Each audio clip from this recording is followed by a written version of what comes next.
सोचिए, एक गरीब मोची जो आगे चलकर लाखों लोगों के लिए एक मिसाल बन गया। जी हां, आज हम बात करने वाले हैं विलियम कैरी की हैरान कर देने वाली कहानी के बारे में।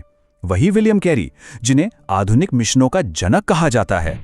कैरी की जिंदगी को देखें तो मतलब दो बिल्कुल अलग तस्वीरें दिखती हैं।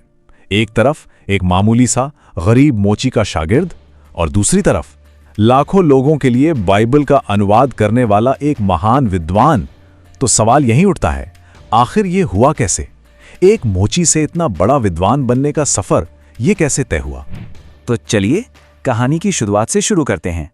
एक ऐसे स्कॉलर की कहानी जिसके पास कोई फॉर्मल एजुकेशन नहीं थी।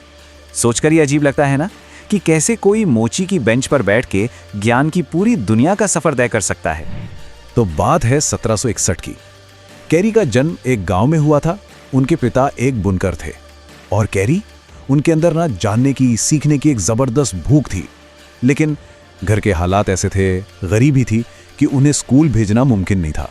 तो मजबूरी में उन्हें जूते बनाने के काम में लगा दिया गया। उनकी बहन मैरी ने उनके बारे में एक बहुत सही बात कही थी। उन्होंने कहा, वो जो भी शुरू करता था उसे ख़त्म करके ही दम लेता था। मुश्किलें उससे कभी रोक नहीं पाईं। और जानते हैं, यही जिद, यही लगन उनकी पहचान बन गई। वो खुद को प्लॉडर कहते थे, मतलब बस लगातार मेहनत करने वाला। और उनकी ये जिद, अरे इसका सबसे बड़ा सबूत तो ये है कि वो जूते सिलते सिलते अपने आप ही उन्होंने Latin, Greek, Hebrew, Italian, French और डच सीख ली। सोचिए जरा, कितना गजब का डिसिप्लिन और दिमागी ताकत होगी। तो ठीक है, यहां तक तो हमने देखा कि वो कैसे खुद से पढ़ रहे थे। पर अब कहानी एक नया मोड़ लेती है। देखते हैं कि कैसे उनकी ये पर्सनल स्टडी एक ग्लोबल विजन में बदल गई। एक ऐसा विजन जिसे कोई दबा नहीं सका। और इस सब के सेंटर में था बस एक मामूली सा नक्शा। हाँ, अपनी वर्क बेंच के ठीक ऊपर जहां वो जूते बनाते थे, कैरी ने दुनिया का एक बड़ा सा हाथ से बना नक्शा टांग रखा था। और वो बस नक्शा नहीं था, वो उनकी दुनिया थी। वो जिस भी देश के बारे में, वहां के लोगों के बारे में, उनके विश्वासों के बारे में जो कुछ भी पढ़ते, वो सब उस नक्शे पर लिख देते थे। और कैप्टन कुक की यात्राओं जैसी किताबों ने तो मानो इस आग में घी का काम किया। लेकिन जब उन्होंने अपना ये आइडिया, ये विजन दुनिया के सामने रखा, जब पहली बार विदेशी मिशन का प्रस्ताव रखा, तो क्या हुआ? उन्हें एक सीनियर मिनिस्टर से जोर की डांट पड़ी। सोचिए, उनसे क्या कहा गया? नौजवान, बैठ जाओ, तुम बस जोश में हो। जब भगवान को दूसरे धर्म के लोगों से बात करनी होगी तो वो कर लेंगे, तुमसे या मुझसे पूछने नहीं आएंगे। पर क्या इस डांट से वो रुके? बिल्कुल नहीं, बल्कि उनका जो जवाब था वो उनकी पूरी जिंदगी का मोटो बन गया। उन्होंने कहा, ईश्वर से महान चीजों की उम्मीद रखो और ईश्वर के लिए महान चीजें करने की कोशिश करो। और बस उनका ये एक उपदेश था जिसने सब कुछ बदल कर रख दिया। और देखिए कि बदलाव कितनी तेजी से आया। 1786 में उनके आइडिया को सिरे से खारिज कर दिया गया।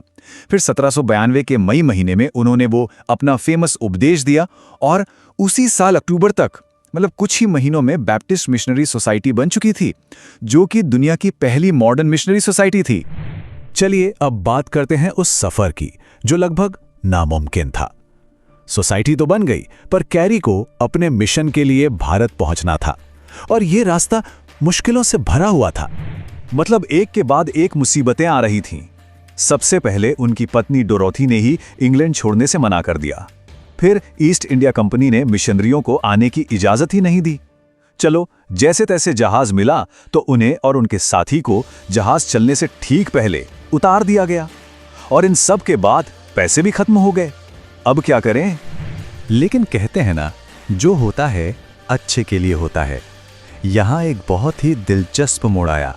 जिस जहाज से उन्हें उतारा गया था, उस घटना को कैरी ने ईश्वर की मर्जी कहा और ये सच में उनके लिए एक ब्लेसिंग साबित हुई, क्योंकि इसी देरी की वजह से उन्हें अपनी पत्नी और उनकी बहन को साथ चलने के लिए मनाने का वक्त मिल गया और आखिर में उन्हें एक डेनिश जहाज पर जगह मिल ही गई।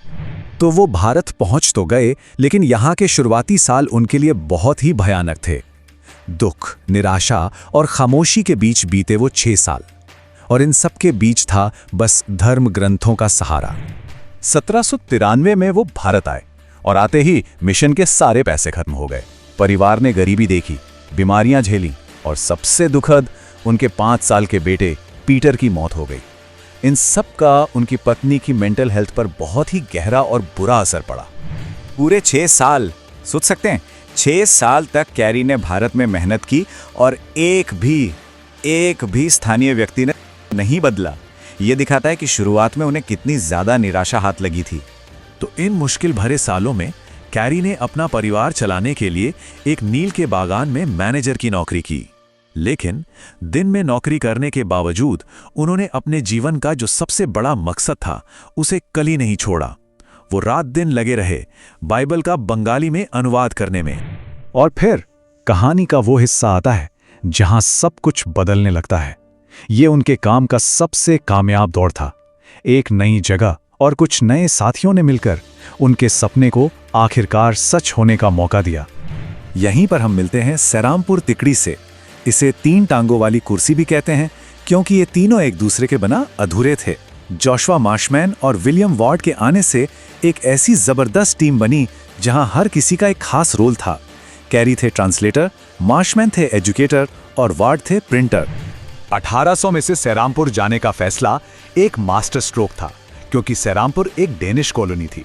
इसका मतलब मिशन अब ब्रिटिश ईस्ट इंडिया कंपनी की पहुंच से बाहर था, सुरक्षित था और अब वो आजादी से धर्म ग्रंथों को छाप सकते थे और लोगों तक पहुंचा सकते थे।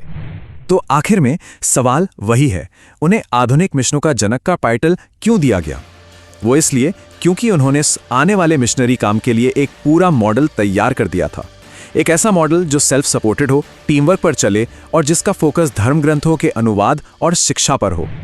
कैरी की ये पूरी कहानी एक बहुत बड़ा सवाल पीछे छोड़ जाती है कि आखिर क्या लगता है किसी एक इंसान के निजी सपने में वो क्या बात होती है जो पूरी दुनिया का नक्शा बदल कर रख दे।